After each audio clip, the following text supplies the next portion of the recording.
change is coming. What should it look like? I think that's getting ahead of it. I really think that all that matters is figuring out a way to plug into the collective concern that this has to change.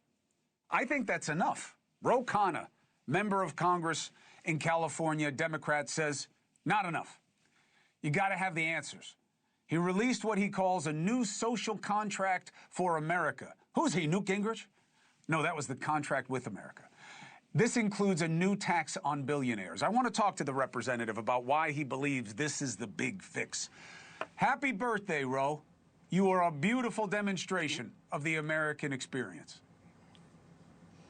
As are you, Chris. You know, I am a bicentennial baby and born in Philadelphia in 1976. My wife always says I had nothing to do with it, but it is still a great patriotic fact, and this is still the greatest country in the world, and I am so proud and excited about us celebrating our 250th anniversary. No one should let politics take away from that monumental achievement for our nation.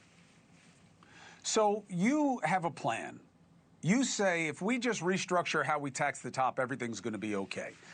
The easy cynicism is, why do you got to talk taxes? Why can't you just cut spending first, start there, and then talk about how you apportion the pie that you already have? Why talk taxes?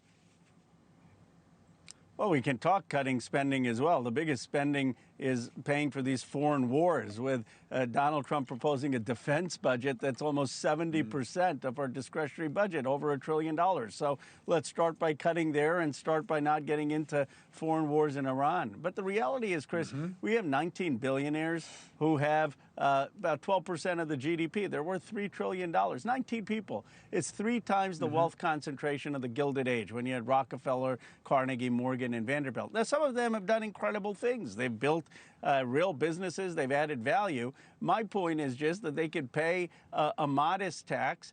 If America has been good to you, you can do good for America. And then paying a modest tax. If the 900 billionaires in this country pay a 5% tax, that would create $4 trillion. That could go for universal child care. That could increase teacher salaries. That could provide dental, vision, and hearing.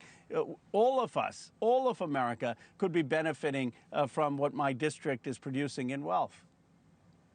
What do you think to the criticism that that is tantamount to free everything, and that people don't want to work for what they get, and that you are trying to redistribute wealth? Well, first of all, my proposals aren't free everything. For example, I've said, let's have a housing guarantee by 35. You got to work 7 years, but if you do that, then you should get the same deal we give veterans: 0 down payment and low interest loans, so that people actually can buy a home and live the American dream. But you've got to do your part. You've got to work.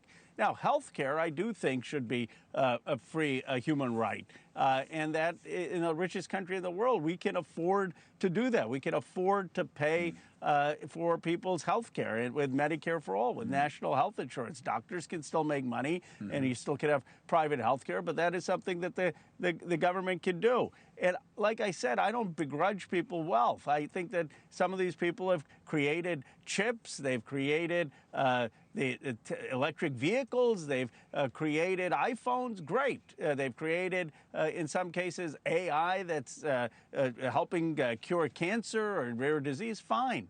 But you can pay 5% a year when in the last 3 years your wealth has gone up 150%. And people are just looking at it. You know how I know, Chris?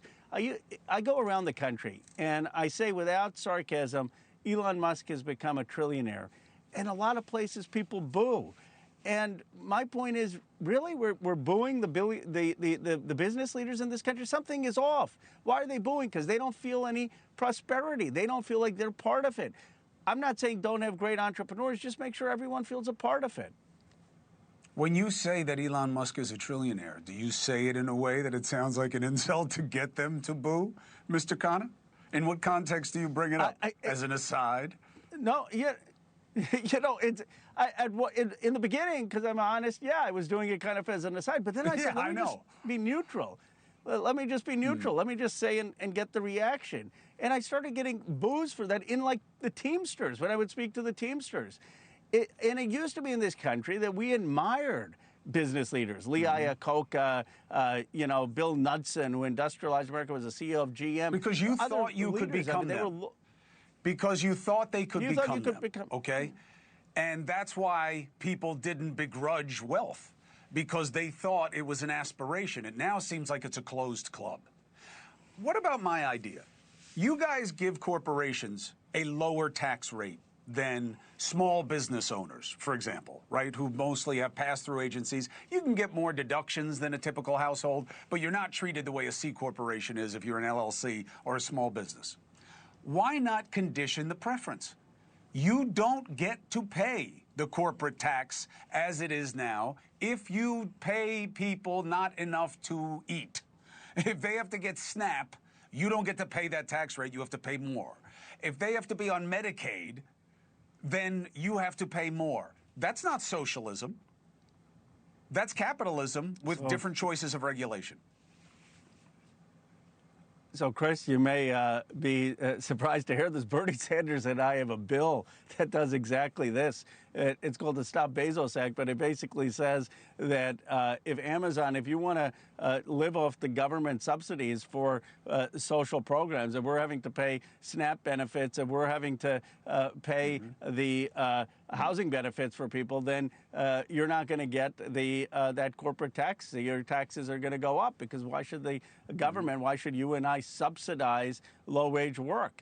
And this, to me, seems a very reasonable thing, that if companies are doing really well, they should pay their employees a living wage. And by the way, why not give the employees some ownership, some stock, some sense that you're part of the wealth generation? It's not just, Chris, that people don't think they can become billionaires. I don't think deep down a lot of people where I grew up in Bucks County, Pennsylvania, said, I want to be a billionaire. Some people did, and that's great. But they thought that if people made money and did big businesses, it would help all of America. And now they're seeing that that's really not the case. Right. I think you're right. Look, I think what's wrong in America is becoming very clear. What gets done about it and how it gets organized and galvanized, we will see. And you are part of that conversation, and you're always welcome to have it here. Thank you for watching. Subscribe below and download our NewsNation app right now on your phone, and you will get fact-based, unbiased news for all Americans.